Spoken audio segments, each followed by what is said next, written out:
Yeah. Thank you, Guruji, for all these clarifications. It's all very good. Um, I have just state something and then I'll ask my doubt what it is actually. It's related to mukti, karma, and samsara. This is related to that actually. When we say when a person attains mukti, there is no samsara. Okay, but we are also saying, like I go to the principles of science, the cause and effect, action, reaction. For every effect, there is a cause, and there is an action reaction is a continuous process. It also never comes to an end. If we go by that principle, this cause and effect principle, instead of saying when a person attains mukti, there is no samsara. Instead of that, could we say that yes, the person attains mukti, the effect of the samsara is still there, but the effect of the karma is not there. So instead of saying there is no samsara, we are saying, my understanding is instead of there is no samsara, samsara is still there because it's kind of a cause and effect that's for the karma and thing, but the influence of that karma is not there. Samsara is there, but the influence of karma and samsara is there. So he is liberated. He is still liberated. He still attains mukti, but I'm still trying to understand or trying to perceive like the samsara is still there. Right. So this word samsara has to be properly understood. Let's first understand that. Samyak sarati iti samsara. So sarati, surya, right? Surya, sarati iti surya. That which keeps on moving is called surya, sarati. Samyak sarati means that which keeps going on and on with no end at all. It's called samsara. That means what? That means that life, punarapi jananam, punarapi maranam, punarapi janani, jatare shayanam. That is called samsara. All right. If that is understood as samsara, then does this person now have samsara? If you ask, by the definition, this person is not going. Jivan Mukti we are talking right now itself. Therefore, the question of another birth is not there at all. Therefore, by that definition, by that score, we can say there is no samsara for the Jivan Muktaha. By that definition. Okay, let's bring in some other ideas of samsara. At least one idea. This life which is unfolding, the life that I am leading, that person is leading, it is all mishra, good experiences, bad experiences, good experiences, bad experiences, elating, ecstatic experiences, and then traumatic experiences. Everything is going to go on. And is it going to go on again? Continue after jnanam? Yeah, I think so, because the body is there, mind is there, experiencing mind is there, and so pain will be there. Freedom from pain will also be there. Physical pain, I mean. Physical pain, it is going to be there only. And no change at all. No change from that perspective. From the perspective of having to do the day-to-day chores. There are things I want to do, I love to do, things I hate doing. All right. The person, jnani, may not hate doing anything. Person is mature that way. But the person still has to go through all these things. Filling up the stomach every day is not easy. And so, if you call that as samsara,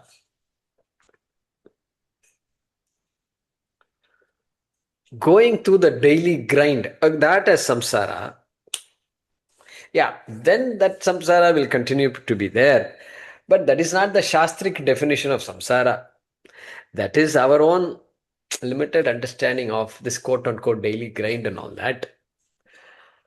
But if you could say that as samsara, then yeah, samsara continues to remain until the end of this body, until the end of this life, etc. But that's not the way Shastra talks about it anywhere. Samsara means what? Am I bound or not?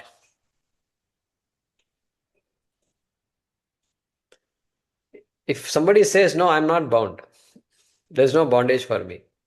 Okay, then Shastram is not for that person, correct? Shastram is not for that person. Shastram is not at all for that person.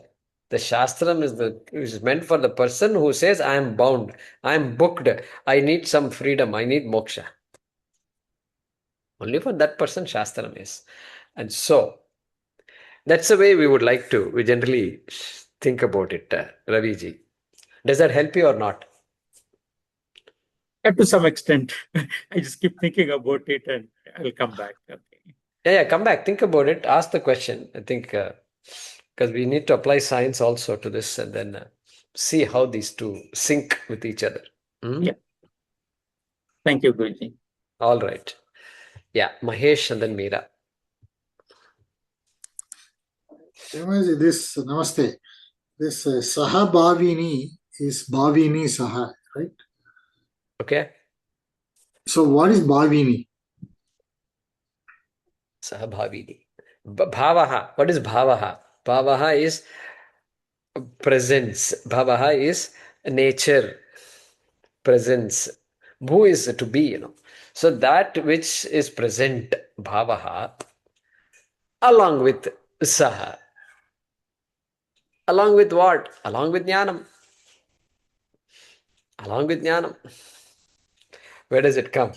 Let's look at that. Sahabhavini. Jnanotpatti, that is from the fourth line from the bottom. Yeah. Jnanotpatti sahabhavini cha kshiyante. Sahabhavini. The karma that is present along with jnanam. So where is karma? Everything is karmani. Everything is an adjective to karmani only. See, this wherever this ani, ani, ini, ani comes. I'm trying to understand the meaning for bhavini. That's all. Yeah, okay. So you got it now. Jnana utpatti sahabhavini. Okay. The karma that is present, bhavi, that is present along with saha. Along with what? Means along with jnana. So sahabhavini karmani. And where does jnanam come? Jnanotpatti sahabhavini. Yeah. The karma that is present accompanies jnanotpatti. And therefore, once jnanam is there, it is going to be there forever. So, a hyphenated word. A hyphenated word. Hyphenated, okay. In Sanskrit, we call it samasaha. Okay, thank you. Thank you, Mahesh. All right, Meera, go ahead.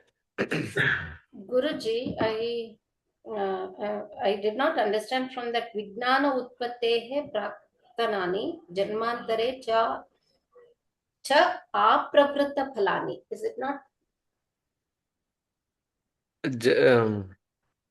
Praktanani Janmantare cha Apravritta Phalani. Correct. Okay. And Jnanotpatti Sahabhavini. So all the three karmas have come here, right? So three karmas have not come. Where does prarabdha come?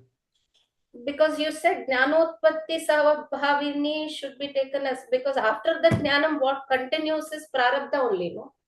What continues, Ledu? You should say continues. The continuous Sahabhavini is, he is referring to Agami. Oh, okay. Referring to Agami. Because Agami is there. Agami continues constantly. New karma being created. And so he's referring to that particular Agami karma only. Even though you're technically correct. Prarabdha is constantly unfolding. Yeah. But prarabdha is not created. Not created by me. It was already unfolded. It was created long ago by me. But it started unfolding. So I have nothing to do with prarabdha right now, other than to experience prarabdha. Okay. I can't interfere with prarabdha right now. Mm. Here he's talking about what else I'm doing besides prarabdha. And that is agami karma. And there is a difference in the style here, isn't it? The cha, chi, and te. Usually Shankaracharya gives the Bhaashyam and then explains. Here, before that itself, he has explained what chi and te. Then Natu, he says the prarabdha. Is it not? Correct. Yeah. Okay. Correct. So he's whatever kshiyante. So natu. Natu is in brackets. The whole natu is in brackets. If you want to think about it like that. Whatever is nakshiyante is in the brackets. So after explaining what kshiyante, what is going to disappear, then he's saying, by the way, this one will not disappear. Prarabdha will not disappear. So that's okay. I think. Yeah. Yeah. Thank you, Guruji. So, Guruji, I had one thing to add, comment kind of thing. Granthi is typically you translate it as a knot. Okay. A knot is something which ties you up. Okay. Now, he says avidya vasana. Now, vasana is not something which is current, which is coming from the past. So it is brought forward. Yeah. Correct? So that means vasana is coming from, could be previous janmas. So this I am actually relating it to what we typically call as Kundalini Yoga, where the Kundalini is awakened and it pierces through the granthis of the different chakras. Okay. Right? So the granthis, I am trying to relate this granthi to that granthis, because at each chakra there is a granthi, Muladhara, Swadhisthana, Manipura, Anahata, Vishuddhi, Agya. So that kind of granthis there must be based on different kinds of vasanas at different levels.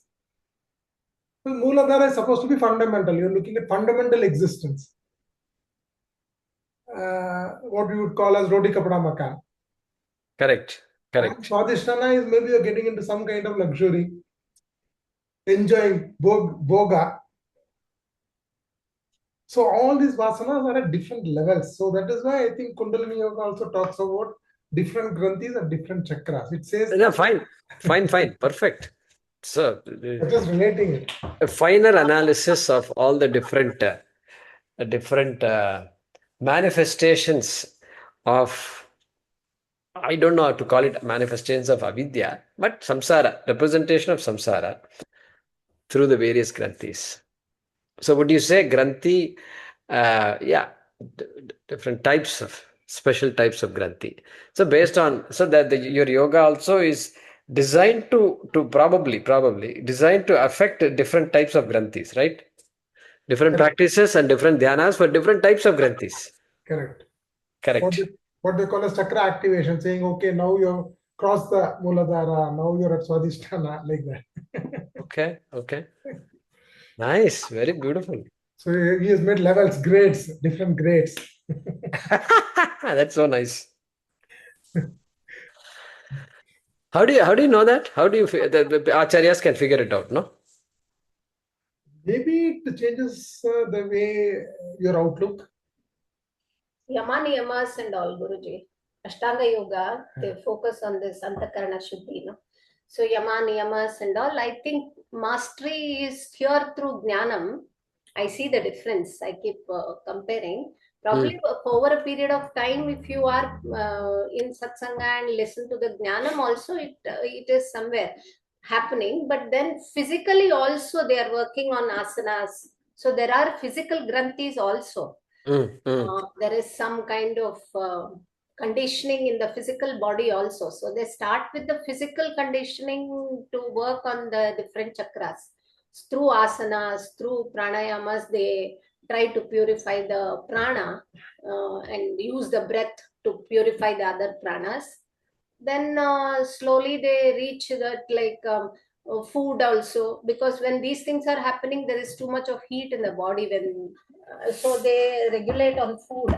They don't go by likes and dislikes. They just hold on to khichdi and all that. They do kechari mudras and all, so many kapala bhati. All these are kriyas which will help them to. They use the physical body. Whatever is tangible, they use the tangible body in order to purify the conditioning what has happened. So I think eventually from one granthi to another granthi, it is happening. So you feel lighter when you are doing asanas. The outcome is when asanas you are doing, you will come to know the body is light. You are able to let go if you don't get something.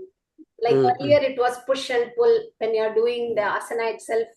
Then later you realize, oh, this is not meant for me. You move forward. So mm. these kind of changes you will come to know. That's when they say, okay, you have crossed Muladhara. Now, you are ready for the next. That's how they identify. And sometimes the breath is so free flowing, so all the ujjayi breathing and all becomes very comfortable when you are doing the asana. So they say, okay, your pranas are getting cleansed. Then less number of, you are able to sit for a long period of time without getting distracted. Then they say, oh, your Manipura chakra is getting stabilized, mind is getting stabilized. So like that, they have different, and you see automatically the person will start, even the look wise, they start, tejas. Then looking at all that, they say like, oh, Vishuddhi, they are able to impress people through their words. So Vishuddhi is, they are convincing in their talks. So Clarity of conversation. Brahmari and all that, the clarity. So that is the indication to say that these granthis are all, loosening. They are Loosening. loosening. Okay. Yeah. Nice. Other way of Nice. looking So at it is, beautiful. It is so beautiful. I actually like it very much. Yeah. Guruji, this breath बोलिए Yogi ji. starting in the lower chakras, this Muladhara, Swadhisthana and Manipur, this is called lower chakras. So first we start observing the breath through nostril. Sorry. And First what? normally we all observe our breath through nostril. When we little bit do the sadhana of chakra, then we observe in the throat region. Then also we are still in the lower chakra. But the final is we should feel the breath in the Susumna Nadi. Susumna Nadi, then it means you have reached from Anahat Chakra, Vishuddhi, and followed by Agya Chakra. Very good. So Very nice. Very nice. I really like it, Yogi ji. I that like is this. very powerful when we start observing the breath in the Susumna Nadi. That is very, very powerful thing. And it is possible. I also did with the Guru Kripa. Very good. And Very good. very we can enjoy this. so There are, my view, Guruji, is that, see, if the definition of yoga is chitta vritti nirodha, and the vritti must be affecting the body, right? So there is a strong connection between the mind and the body. And since you do not have access to the mind, you have access only to the body with which you can work. So body becomes a tool. So let me control what the mind controls, through which I gain control over the mind. I mean, that is the idea. Okay.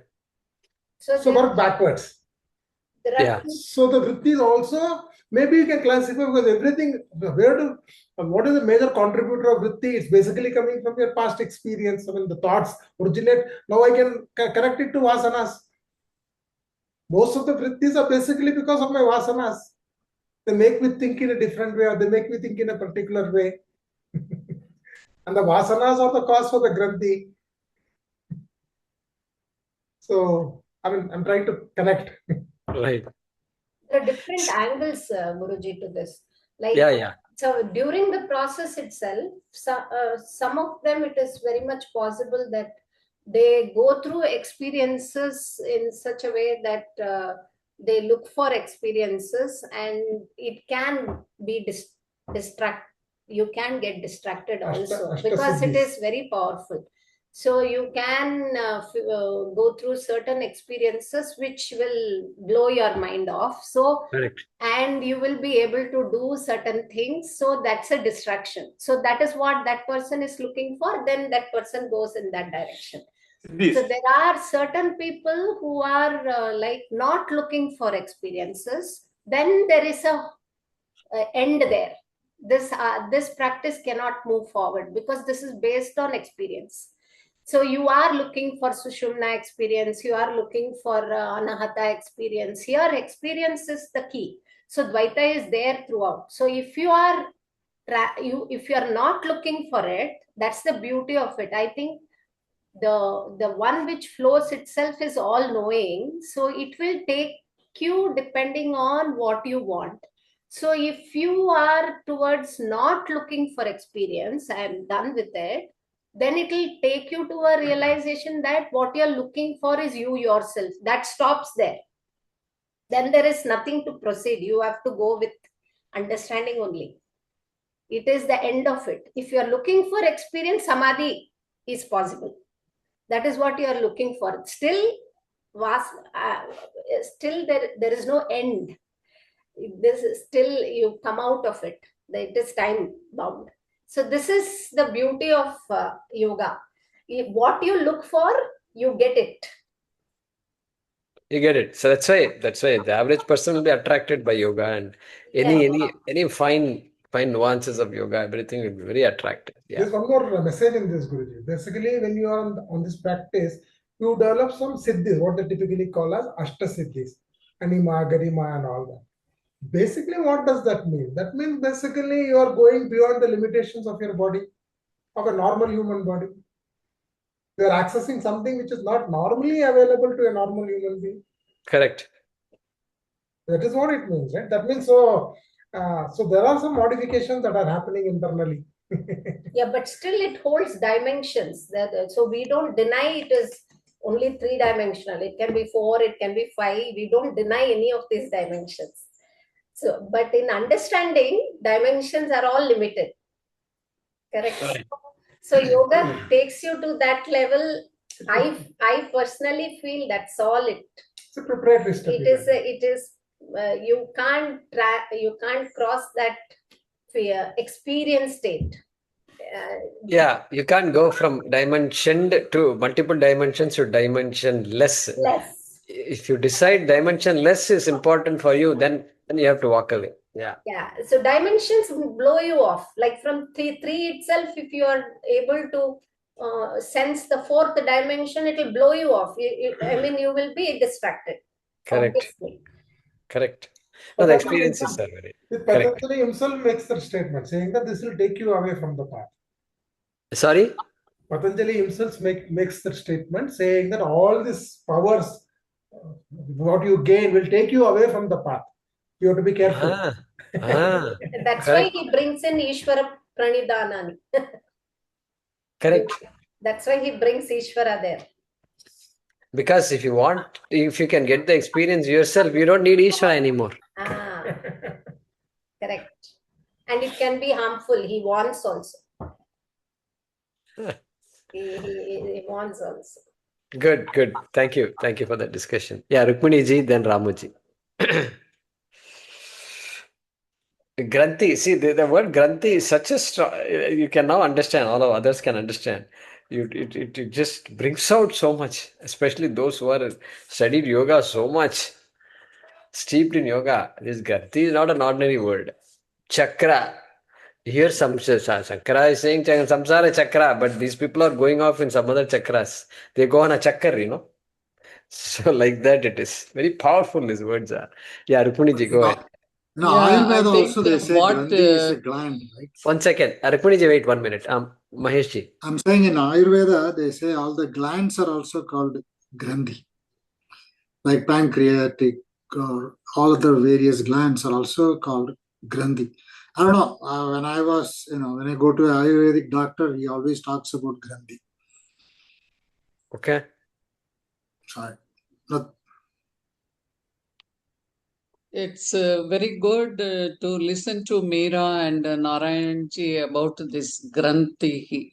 So there's so many knots, they are there. So what in Upanishads we study is that Ajnana Granthis, whereas this Ashtanga Yoga, that removes even the physical knots. If you go for an Ayurveda treatment, when they do massaging, they see the knots. They see somewhere the muscles are tight, and they say here is the problem, and they address to it. So this helps. Even I have seen, I was having one yoga guru in Gurgaon. He used to say, whatever we do yoga exercises, he used to keep on reminding throughout, Kosh Purvak Karo. That is his repeated phrase, Kosh Purvak Karo. Consciously, you do whatever you do, not mechanically, you know. So, when you do the asanas very consciously focused, it does help the physical body also to cleanse the knots and to help, and there comes a glow. As Meera said, Tejasvi dawns, Tejas dawns on that person. The physical knots are removed. Naturally, the blood flow, everything is so fluent, and you will not have physical ailments, physical knots. Okay, that helps. And added to that, if you have Shastra Jnanam, that also add to your glow, you know, because you don't have kamas, you don't have any expectations, you are not in the samsara. So that helps. That is, I thank Meera and this today's class. And one grammar point I have to bring out, this laukikanam amaranat. That word maranat is panchami of marana, right? Of death. Okay. Amaranat should be opposite of maranat. Gachatu agachatu. Now that is different from this. Okay. So This is Ang Maryade. There is one particular sutra and all. So it's okay. different type of which always goes with Panchami. That also Okay. is another rule number 2. And so Amaranat means, even though it is Panchami, it is not due to death.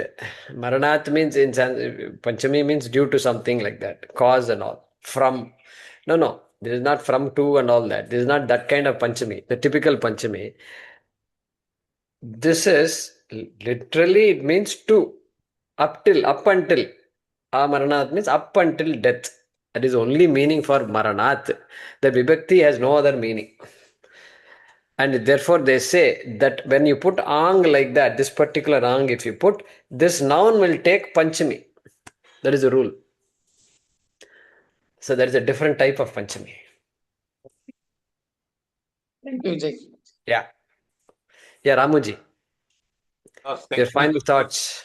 Okay. We'll close the session with Ramuji's final thoughts. Yeah. Okay, no problem. That continuing with the Granthi things, in the, what do you call it? In the Bhagavata Saptaha also, they keep a stand, what do you call, stand with 7 knots. You're supposed to be released. That is the meaning of Granthi. In the Bhagavata Saptaha, they keep a molai. That is, you after 7 days, you are thought to be released from all the Granthis, all the, as Narayanji was explaining, all the one by stage, one by listen, and all these things. That's an observation. And so how many Granthis are there, Meera and Narayan? 7, is it? 7 Granthis. Yeah.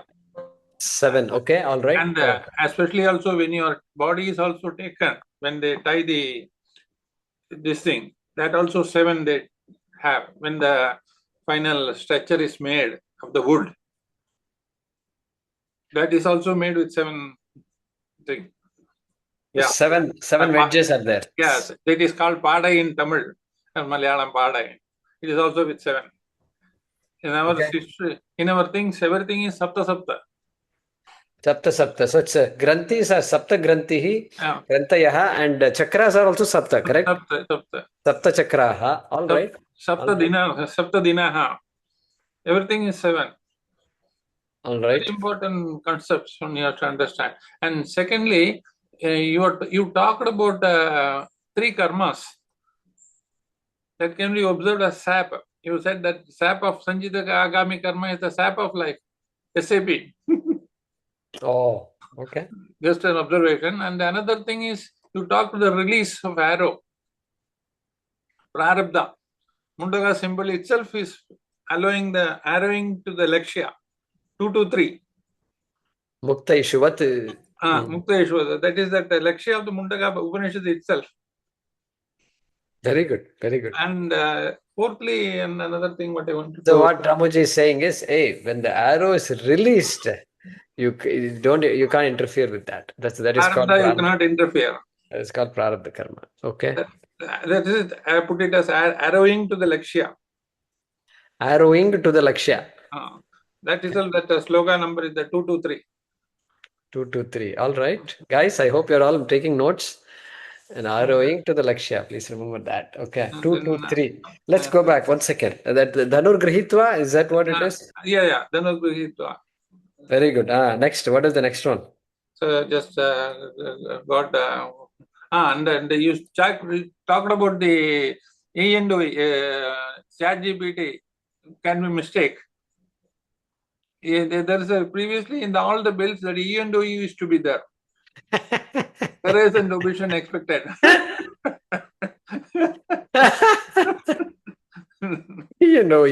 Errors and omissions accepted. That used to be that starred thing in the bills, printed bills. Good. Thank you, Ramaji. Thank you. Guruji, about this granthis and this thing, we have only heard about 3. Okay, 7 chakras, 3 granthis: Rudra, Brahma Granthi, Rudra Granthi, and Vishnu Granthi and Rudra Granthi. That's what we'll see in Lalita Sahasranama also, no? Rudra Granthi, Vibhedini. Correct. But each chakra had a granthi, you said. Each chakra has a granthi, is a general, but in yoga texts I have not heard but Kundalini Yoga talks about Mooladhara Granthi, Vibhedini and all. There is the chakra which has avidya in every chakra, but but in Kundalini Yoga, each chakra has got a granthi. The Kundalini is supposed to pierce through the granthis and reach Sahasrara. From Mooladhara to Sahasrara, it has to travel. Because at Sahasrara, the idea in Kundalini Yoga is Shiva is sitting at Sahasrara, Parvati is at Mooladhara, Parvati goes up. Maya Shakti is piercing the knots and... Another point I wanted to make is that when someone, when the siddhi, after siddhis comes, when someone, sides, when he rejects and goes forward, it is like the Nachiketa saying, Tavaivaham Tavanatya Gide. And goes. Swamiji also, Kanji Mahan also used to tell about Sai Baba making all this. So why he is going in the side trap and all these things. So Tavaiva Siddhayaha, Tavaiva Chakraha, Tavaiva Grantayaha, like that. Yoga Siddhis, it's commonly, I think they talk about even Kanchi Paramacharya who was doing yoga, and even Shankaracharya, he has written a yoga text and all they say, no? Yeah. Oh, yeah. They're all yoga practitioners and through yoga only they have come here. They all. Kanji Paramacharya used to follow even the Chandramasa many times. Correct. There's one thing to add, Guruji, to what Rukmini ji said, because she said yoga is at the physical level, removing physical knots. Today, modern science says that 85 to 90% of your ailments are psychosomatic. Psychosomatic, yeah. So everything is coming from the mind only. That is why he said Chitta Vritti. Correct. Now that's a profound statement. That's a profound. If you can deal with your mind, then for all practical purposes, problems are all gone. Even at the physical level, physical body level. Yeah, I think the physical body asana, knowing the cause and effect, they maintained it so that it won't be an obstacle. To a great extent, after you understand, maybe physical asanas is just for maintenance because it also follows the cause and effect. It was very clear. So if you sit for a long time, obviously you feel the joints. So they, I think, practiced asanas on the physical level in order to make sure the cause and effect body doesn't bother them much. Body is not an obstacle. That is Correct. called asana stairyam. They talk about that. Yeah. Yeah, good. Thank you. Om Namo Bhagavate Vasudevaya Dhanvantaraye Amrita Kalashahastaya Sarva Maya Vinashanaya Trailokyanathaye Shri Mahavishnave Namaha. Madam.